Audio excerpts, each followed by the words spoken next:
10. La carretera 19 aparecía del todo despejada en ambos lados tramos cortos, a veces de hasta medio kilómetro, lo cual alentaba a los velocistas. Ese era el término que Jordan había acuñado para los viajeros semisuicidas que los rebasaban a velocidades de vértigo, casi siempre por el centro de la calzada y siempre con las largas puestas. Clay y los demás veían acercarse las luces de los faros y se apresuraban a salir de la calzada para refugiarse entre la maleza, si habían divisado vehículos abandonados o accidentados más adelante. Jordan dio en llamar a aquellos embotellamientos arrecifes para velocistas. Los velocistas pasaban junto a ellos a toda pastilla. Los ocupantes de los coches solían ir vociferando y con toda probabilidad borrachos. Si el obstáculo era pequeño, un arrecife insignificante, el conductor solía optar por esquivarlo.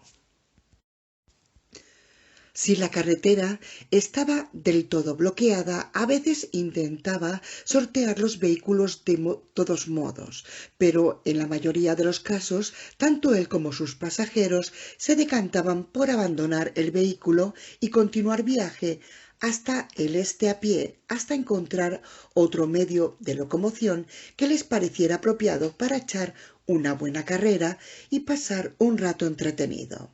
Clay imaginaba su avance como una serie de zarandeos grotescos, pero lo cierto era que casi todos aquellos velocistas eran unos capullos grotescos, un coñazo más en un mundo que se había convertido en un coñazo. Lo mismo parecía aplicarse a Gunner. Gunner era el cuarto velocista con el que se toparon durante su primera noche en la carretera 19. A la luz de los faros de su coche los vio de pie a un lado de la carretera, o mejor dicho, vio a Alice. Se asomó a la ventanilla, el cabello negro peinado hacia atrás. «¡Chúpamela, niñata de mierda!», vociferó mientras pasaba a toda velocidad en un Cadillac Escalade negro. Los demás ocupantes del coche lo vitorearon y agitaron los brazos. «¡Día!», gritó uno de ellos.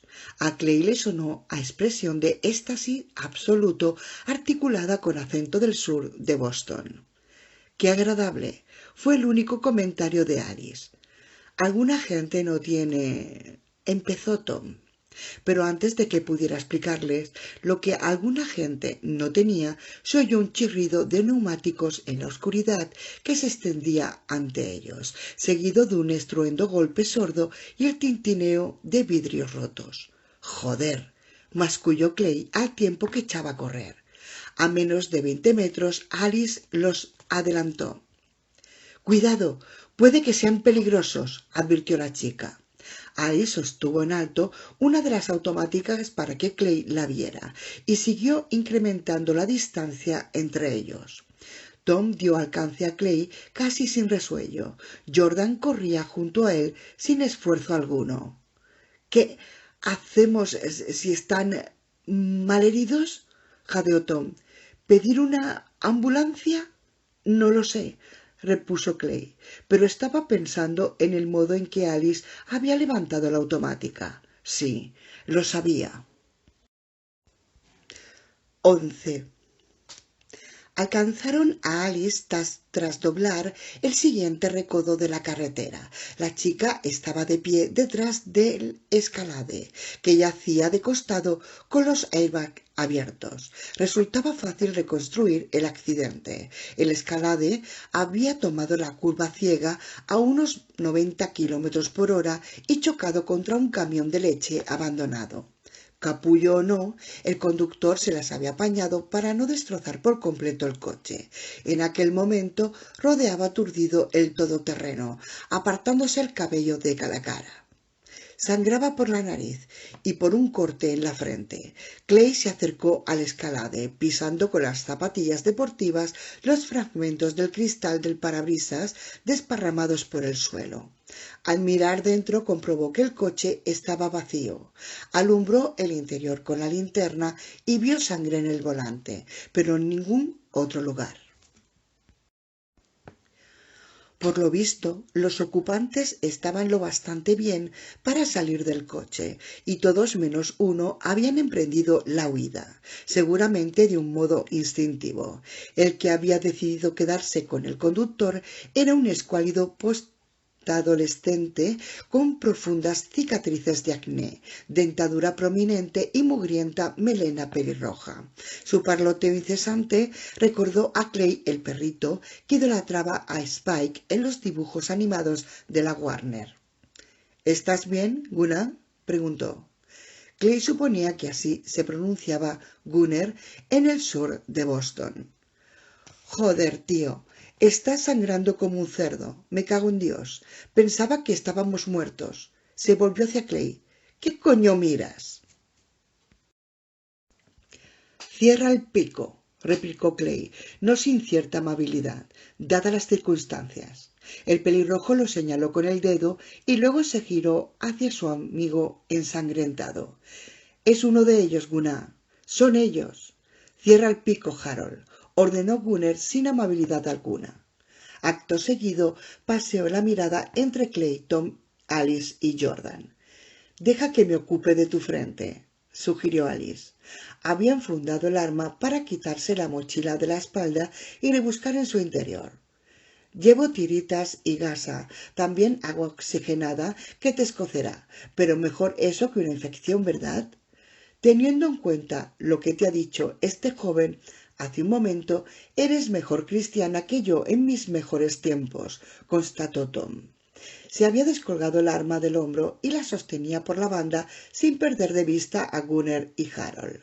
Gunnar aparentaba unos 25 años y su cabellera negra de cantante de rock aparecía aplastada por la sangre. Miró el camión, luego el Escalade y luego a Alice, que tenía una gasa en su mano y un frasco de agua oxigenada en la otra. Tommy y Frito, y este tío que siempre se hurgaba la nariz, se han largado, estaba diciendo el pelirrojo antes de hinchar el poco pecho que tenía. Pero yo, Gunnar, joder, tío, estás sangrando como un cerdo. Alice vertió un poco de agua oxigenada sobre la gasa y avanzó un paso hacia Gunnar, que de inmediato retrocedió. No te acerques, eres veneno. Son ellos, exclamó el pelirrojo, los de los sueños. Ya te decía yo. No te acerques a mí, repitió Gunnar. Zorra de mierda. Clay se sintió embargado por el impulso de dispararle, lo cual no le extrañó. Gunnar parecía que se comportaba como un perro peligroso acorralado con los colmillos al descubierto, listo para morder. ¿Y no era eso lo que se hacía con los perros peligrosos cuando no quedaba otro recurso? ¿Dispararles? Pero por supuesto sí les quedaban otros recursos, y si Alice era capaz de portarse como una buena samaritana con el cabrón que le había llamado niñata de mierda, él bien podía contener el impulso de ejecutarlo. Sin embargo, quería averiguar una cosa antes de permitir que aquellos dos personajes tan encantadores siguieran su camino. En esos sueños, dijo, hay, no sé, una especie de espíritu guía. ¿Un tipo con una sudadera roja con capucha, quizá? Gunnar se encogió de hombros, rasgó un pedazo de la camiseta que llevaba y se enjugó la sangre del rostro con él. Empezaba a recobrarse un poco y parecía ser más consciente de lo sucedido. Sí, Harvard, ¿verdad, Harold? El pelirrojo flaco asintió. Sí, Harvard, el tipo negro. Pero no son sueños, son retransmisiones y si no lo sabéis no sirve de nada que os lo expliquemos, joder. Son retransmisiones mientras dormimos y si no las recibís es porque sois veneno, ¿verdad, Gunnar? La cagasteis bien cagada, sentenció Gunnar con voz huraña mientras seguía limpiándose la frente. No me toquéis. Vamos a tener un lugar para nosotros, dijo Harold. ¿Verdad, Gunnar? En el norte de Maine, sí, señor. Todo el mundo que se libró del pulso vivirá allí, y nos dejarán en paz. Cazaremos, pescaremos y viviremos de la puta tierra. Lo dice Harvard. ¿Y vosotros os lo creéis?, preguntó Alice fascinada.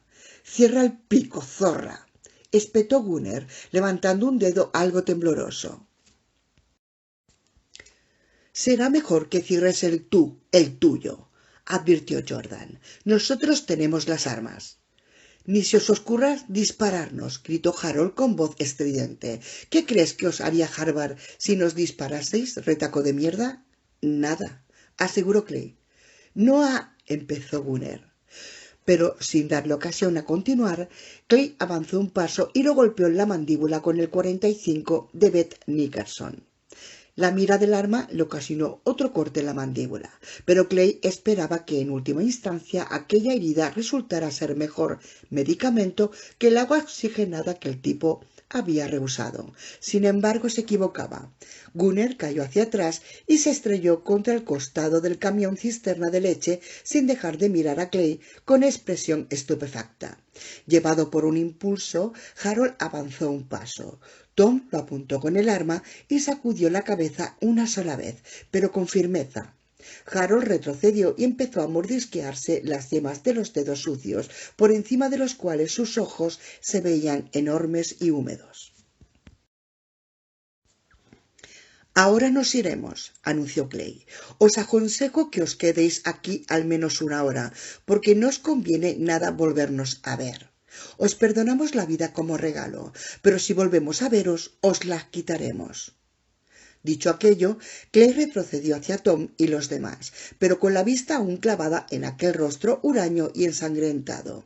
Se sentía un poco como el domador de leones Frank Buck, que siempre intentaba conseguir su objetivo tan solo a base de fuerza de voluntad.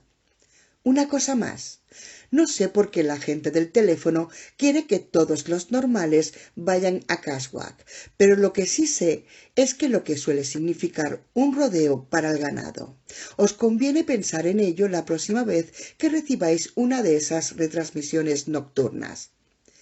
¡Que te den por el culo!, masculló Gunnar, pero incapaz de seguir sosteniendo la mirada de Clay bajo la vista.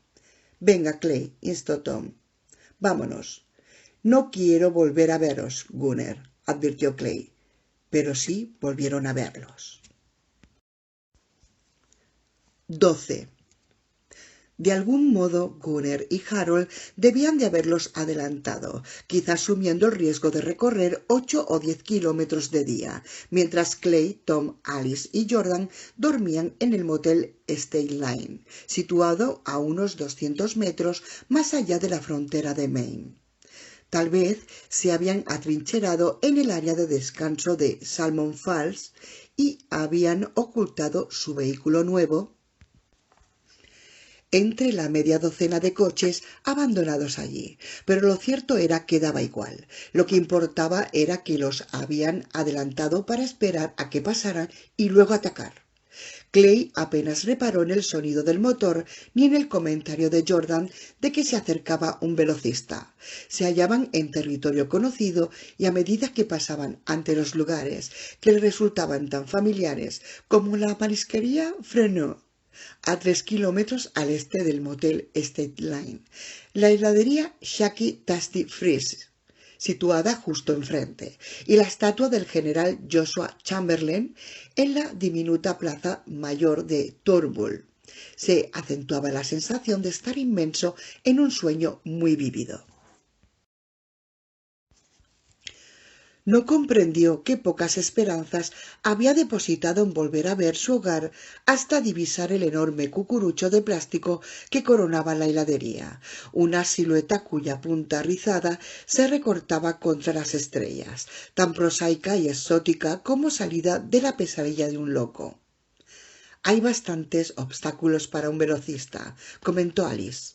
Se hicieron a un lado de la carretera cuando los faros aparecieron en lo alto de la cuesta a su espalda. Había una camioneta blanca voltada sobre la línea divisora.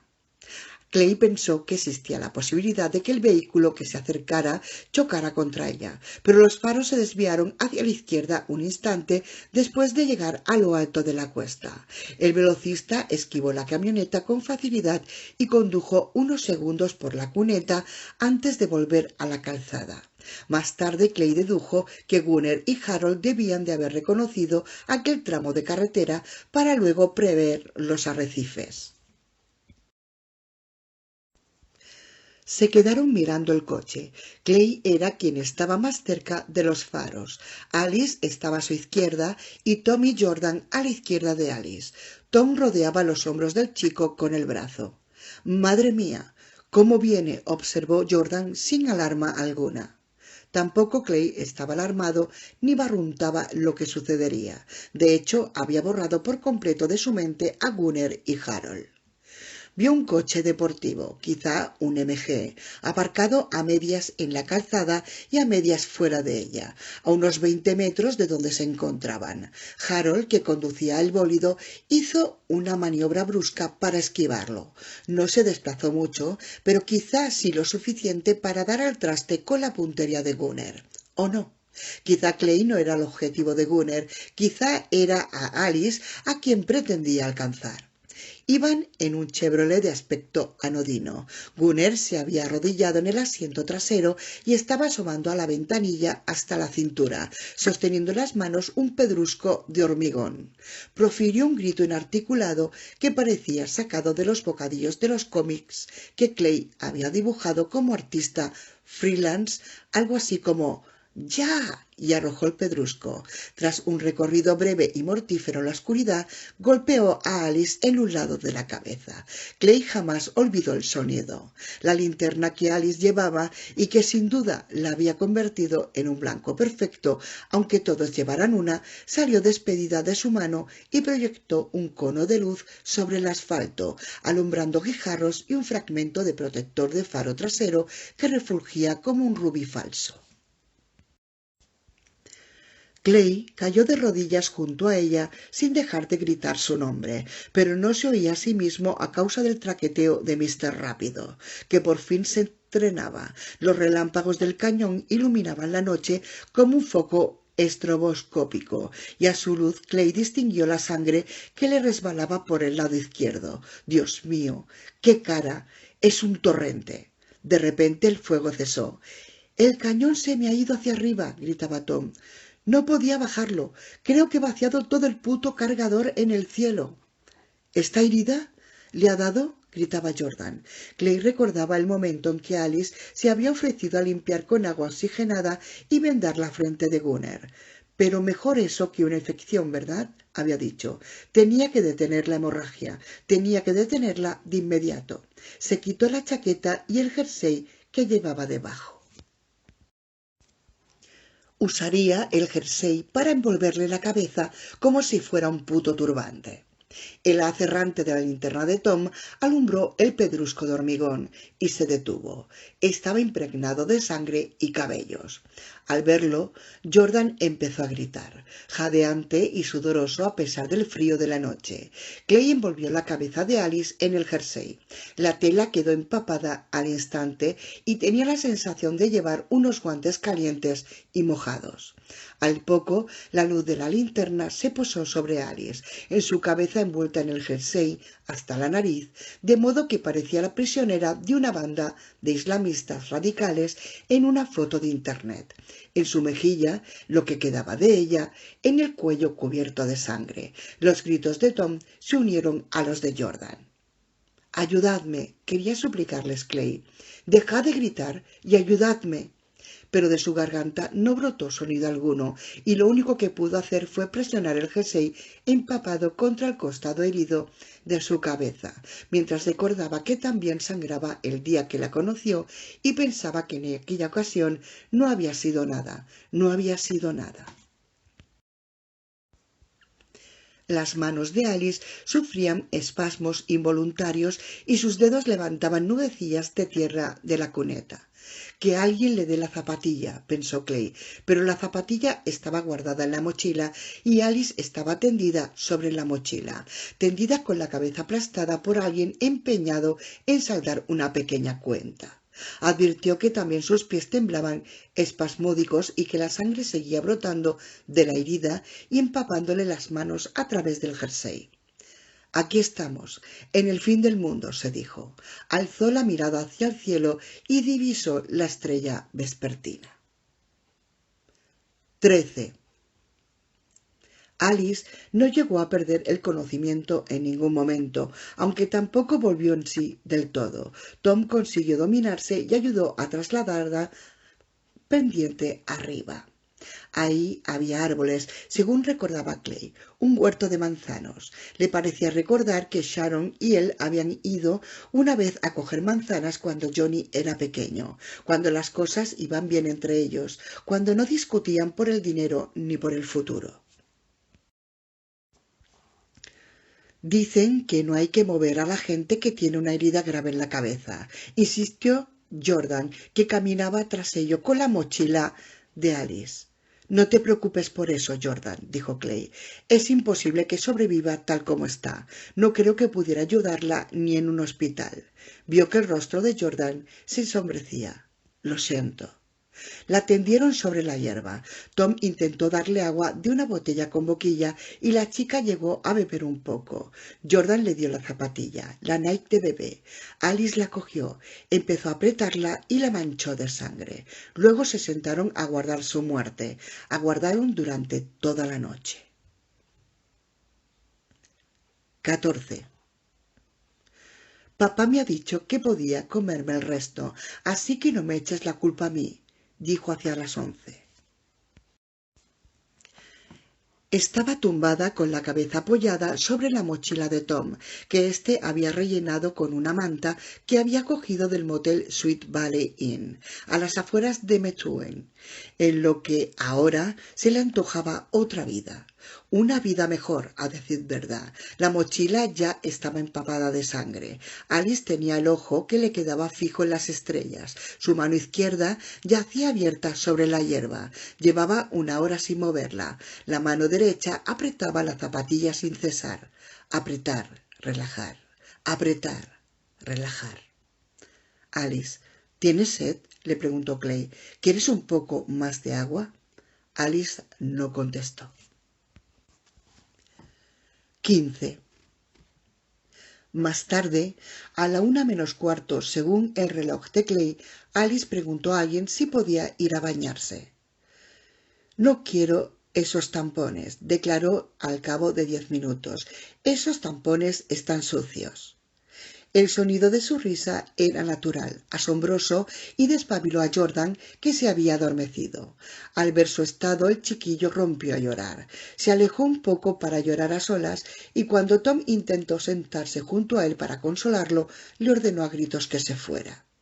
A las 2:15, un nutrido grupo de normales pasó por la carretera a sus pies. Los numerosos haces de sus linternas se bamboleaban en la oscuridad.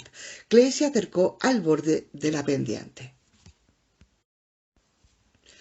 «¿No habrá algún médico entre ustedes, verdad?», preguntó sin demasiada esperanza. Los haces de las linternas se detuvieron. Un murmullo recorrió las oscuras siluetas y por fin se oyó una hermosa voz de mujer. «Dejadnos en paz. Estáis fuera de los límites permitidos». Tom se situó junto a Clay. «Y el levita también pasó de largo», recitó. «Eso significa que os den por el culo. En bíblico, señora». De repente Alice habló con voz firme y sonora.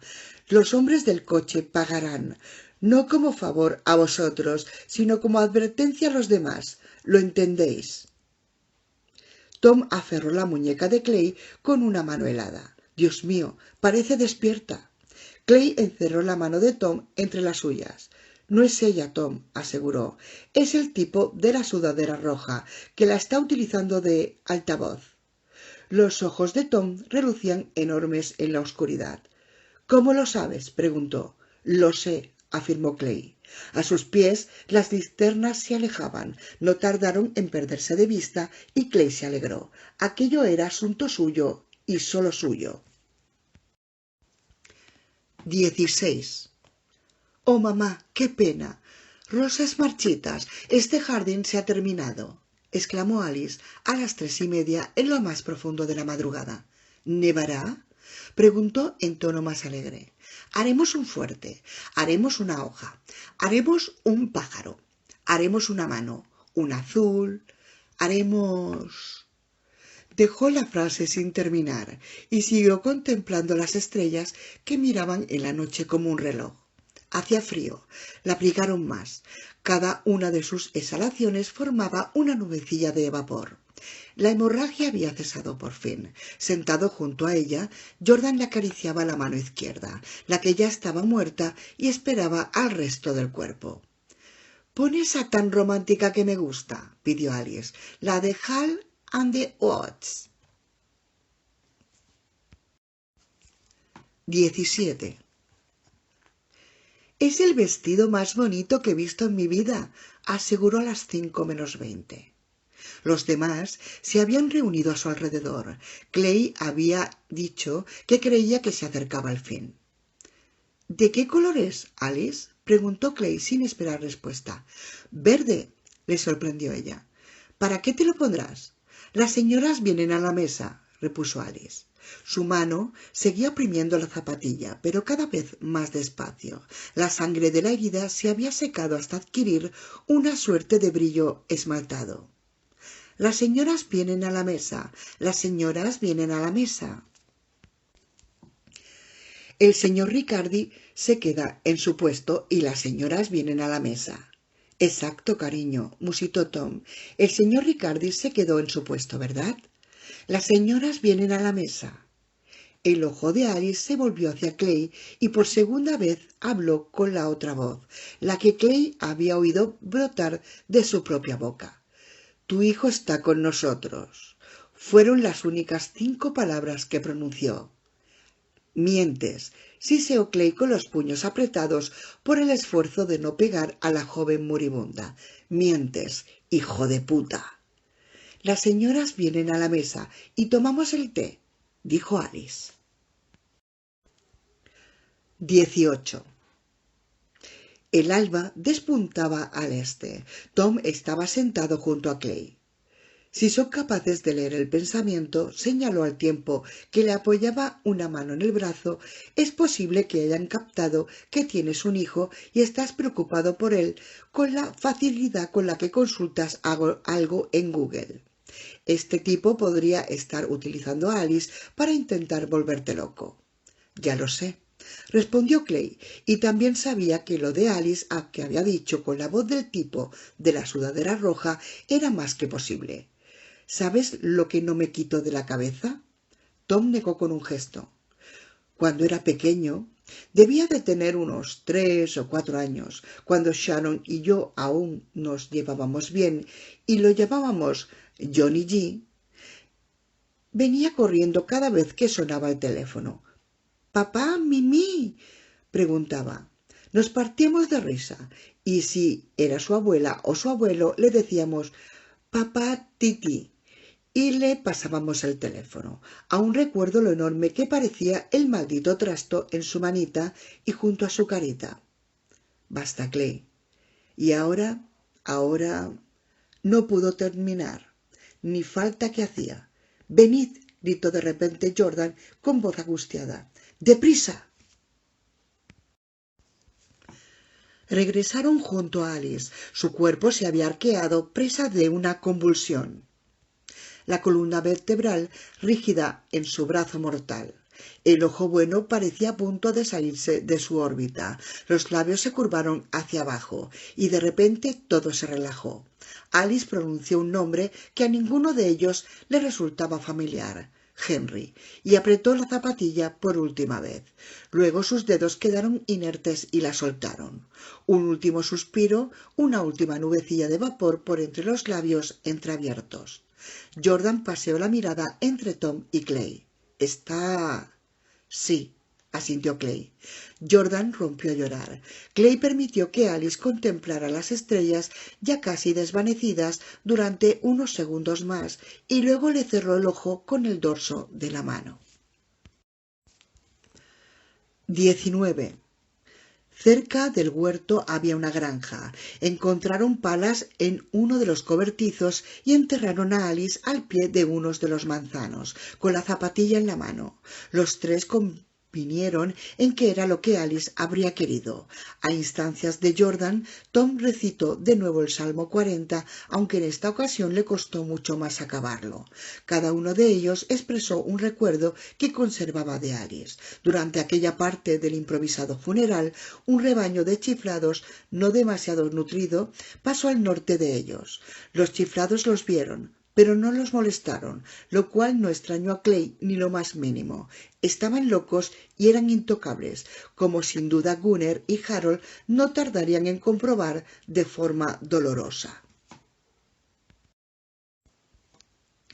Durmieron casi todo el día en la granja y al caer la noche prosiguieron el viaje hacia Kent Pond. Clay ya no esperaba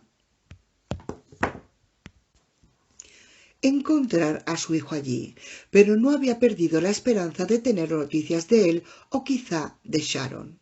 El mero hecho de saber que seguía con vida tal vez aliviara la pena que ahora lo abrumaba, una sensación tan pesada que se le antojaba un manto de plomo. Kent Pond 1. Su antigua casa, la casa en la que vivían Johnny y Sharon en el momento del pulso, se encontraba en Liberty Lane, donde manzanas al norte del semáforo apagado que marcaba el centro de Kent Pond. Era la clase de vivienda que algunos anuncios inmobiliarios adornaban con términos del estilo muchas posibilidades o ideal parejas jóvenes. Antes de la separación, Clay y Sharon siempre bromeaban que su casa, ideal parejas jóvenes, acabaría convirtiéndose en su vivienda definitiva. Y cuando Sharon se quedó embarazada, hablaron de llamar al bebé Olivia si resultaba ser lo que ella llamaba la persuasión femenina. Decía que así tendrían a la única Libby de Liberty Lane, como los de hacían reír aquello. Clay, Tom y Jordan, un Jordan pálido, un Jordan taciturno y callado que por lo general solo respondía a las preguntas cuando se las repetían 2 y hasta 3 veces. Llegaron al cruce de Main con Liberty poco después de medianoche, un día ventoso de la segunda semana de octubre. Clay se quedó mirando como enloquecido la señal de stop situada en la esquina de su antigua calle, a la que había ido solo de visita durante los últimos 4 meses. Ahí seguían las palabras energía nuclear, escritas con aerosol, como antes de que se fuera a Boston. Stop. Energía nuclear. Stop. Energía nuclear. No le hallaba el sentido. Le quedaba claro que no era cuestión de sentido, sino tan solo una declaración política ingeniosa. Si buscaba bien, a buen seguro, encontraría las mismas palabras en montones de señales de stop por todo el pueblo y quizá incluso en Springvale y Acton, pero lo que no alcanzaba a comprender era que aquello siguiera igual en un mundo que había cambiado tanto. Lo embargó la sensación de que si miraba las palabras stop, energía nuclear, con suficiente intensidad y desesperación, se abriría una especie de túnel del tiempo y podría viajar a un pasado donde nada aquello hubiera sucedido, nada de aquel horror. Clay, dijo Tom, ¿estás bien? Esta es mi calle, repuso Clay como si aquello lo explicara todo, y sin apenas darse cuenta, echó a correr. Liberty Lane era una calle sin salida, al igual que todas las calles en aquella parte del pueblo, que iban a morir en el flanco de Kent Hill, una especie de colina erosionada. Los robles se cernían sobre la calle alfombrada de hojas muertas que crujían bajo sus pies. También había muchos coches abandonados y 2 unidos por los parachoques en un forzado beso mecánico. —¿A dónde va? —exclamó Jordan. Clay se encogió al detectar el temor en la voz de Jordan, pero no podía detenerse. «No pasa nada, déjalo», lo tranquilizó Tom. Clay sorteó los coches parados mientras el haz de su linterna se balanceaba enloquecido ante él. En uno de sus recorridos, la luz dio de lleno en el rostro del señor Kresge. El señor Kresge siempre le daba una piruleta a Johnny los días que le tocaba cortarse el pelo cuando aún era Johnny G, un chavalín que gritaba «Papá mi» cuando sonaba el teléfono. El señor Kresge yacía sobre la acera delante de su casa, medio sepultado bajo una capa de hojas de robles caídas, y por lo visto su nariz había desaparecido. Que no los encuentre muertos. Aquel pensamiento le martilleaba la mente una y otra vez. Después de lo de Alice, no, por favor, que no los encuentre muertos. Y a continuación, a su pesar, pero en momentos de tensión extrema, la mente casi siempre decía la verdad, y si tengo que encontrar muerto a alguien, que sea ella. Su casa era la última a la izquierda, como siempre recordaba Sharon, con una sonrisa afortunadamente espeluznante, incluso cuando el chiste ya no hacía gracia, y el sendero de entrada ascendía en diagonal hasta el pequeño cobertizo reformado en el que, a duras penas, cabía un coche. Clay se había quedado casi sin resuello, pero no aflojó el paso. Corrió sendero arriba, levantando hojas secas con los pies, sintiendo los pinchazos del flato en el costado derecho, percibiendo un sabor metálico en la boca hambrienta de oxígeno. Por fin levantó la linterna y alumbró el interior del garaje. Vacío. ¿Buena o mala señal? Esa era la cuestión. Giró sobre sus talones, vio los haces de las linternas de Tom y Jordan bamboleándose en su dirección y alumbró la puerta trasera de su casa. El corazón le dio un vuelco. Subió a grandes zancadas los 3 escalones que lo separaban del umbral.